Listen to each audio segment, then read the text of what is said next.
Welcome back to Unscripted Genius Improv. Today we're stepping into LaStroke's studio, where ideas don't just get painted, they get interpreted. Inside, Claudia is focused on a bright, structured canvas. Vesper is painting something darker, sharper, and more abstract. I'm finding the pattern inside the chaos. And I'm finding the chaos inside the pattern. Bonjour. Finally, someone has arrived with the emotional damage necessary for art. Perfect. So today's improv lesson is about interpretation, because every offer is a canvas, and what you add tells us how you see the world. Exactly, my friend. In this studio, we take the wild little idea, squint at it dramatically, and turn it into visual poetry. You ask, what does this suggest? What feeling is underneath it? What picture is it painting? And then helping your partner paint it bigger. It is saying, yes, I see it now, and making the audience see it too.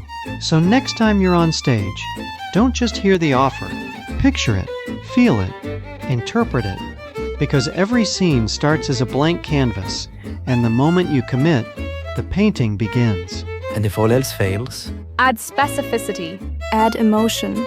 Or, obviously, add the suspicious hat. Exactly. That's improv. That's interpretation. And that's how you turn a messy little idea into visual poetry